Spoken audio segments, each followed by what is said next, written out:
बस कोई नहीं गुजारा हो रहा।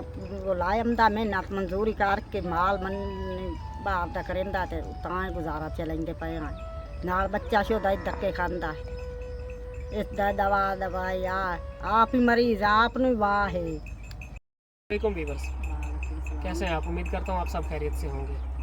मैं आज एक ऐसे घर में मौजूद हूँ जहाँ पे कि माजूर बच्चा है और इनकी वालदा है मेरे साथ। इनके वालिद मेहनत मजदूरी करते हैं, किसी के माल मवेशी को चारा डाल के गुजारा करते हैं। ये बता रहे हैं कि वो जो तनख्वाह लेकर आते हैं उसी से घर के अखराजात चलते हैं और इस बच्चे की मेडिसिन वगैरह भी उसी से चल रही हैं। तो मैं आज एक भाई की अमानत लेकर आया हूँ इस फैमिली तक।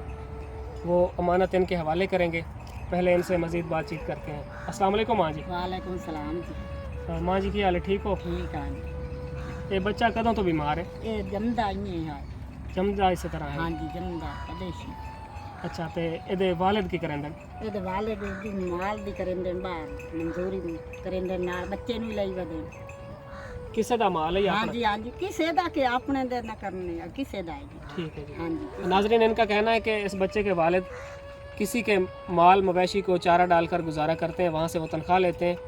तो किस तरह हो रहा है गुजर बसर? फिर बा गुजारा पूरा ही चलता पे। अब दो लायमदा ते खांदे पे। अच्छा, यानी घर दे अखराजात भी और इस बच्चे का इलाज हाँ भी जी हाँ जी। उन्हां दे सिर ते है? हाँ, यानी उन्हां दे जेड़ी सिर लैके आमदन? वो लायमदे ते असां खाने हैं। ठीक है। हाँ, एक वेले नहीं होंदी बाहर आने हैं चुप करके, भाई नहीं गुजारा चल रहा। तो नाजरीन, ये बता रही हैं कि एक वक्त होता है जब हमारे पास कुछ नहीं होता तो फिर खामोश होकर हम बैठ जाते हैं। जब वो लेकर आते हैं तो फिर इनके घर के अखराजात भी चलते हैं और इस बच्चे की दवाइयाँ वगैरह भी। बच्चे नू की मसला है? इसनू ये पोलिया जी। पोलियो? हाँ जी। ये कितना अरसा हो गया इसनू? ये तो जमदा आई है। अच्छा, हाँ जी। तो तुहाडे होर औलाद? और त्राए बच्चे ते त्राए बच्चे हो। ठीक है। हाँ जी। तो इस तो छोटे न वड्डे? ओ एक छोटा ते दूए बड़े। की करेंदे? ਉਹ ਇੱਕ ਤਾਂ ਮਦੇਰ ਦਿੱਤੋ ਆ ਤੇ ਇੱਕ ਵੱਖਰੇ ਵਾਂਡੇ ਅੱਛਾ ਇਸ ਦਾ ਬੰਦਾ ਹਾਂਜੀ।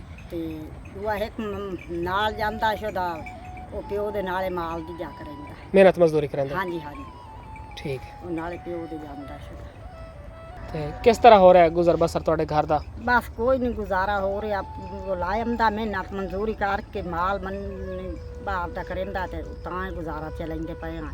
ਨਾਲ ਬੱਚਾ ਸ਼ੋਦਾ ਧੱਕੇ ਖਾਂਦਾ इसदा दवा दवाई आप ही मरीज आप नु वाह है। मेरी अपनी दवाई चलती है, दवाई दे सिर ते मैं टूरी बनी है। नाजरीन, इनका कहना है कि इनके खाविंद मेहनत मजदूरी करते हैं, किसी के माल मवेशी को चारा डालते हैं। हाँ और इनका एक बेटा है वो भी अपने वालिद के साथ उनके माल मवेशी को चारा डालता है।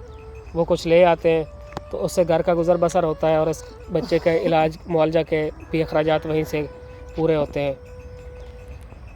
इस बच्चे का इलाज वगैरह करवा रहे हो तुसी कोई? हाँ जी, इलाज है तो मैं बहुत कराया। इलाज वालों तो मैं घटियाई काई नहीं की।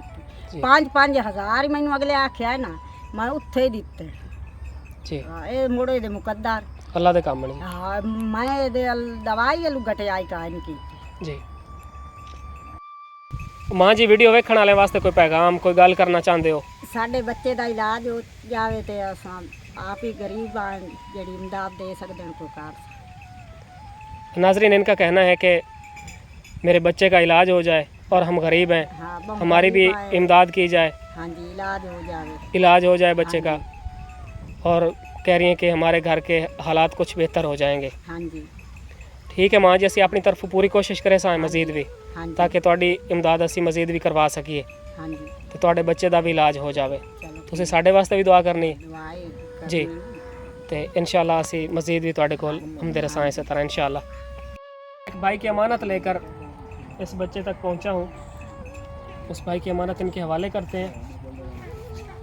उमर, एक भाई की अमानत है 3000 रुपये तुहाडे वास्ते भेजण, कबूल कर। दुआ कर। ते उस वास्ते दुआ करनी है तुसीं। दुआ कर। ओदा भाई फौत हो चुका है, ओदी मगफरत वास्ते दुआ करनी है तू।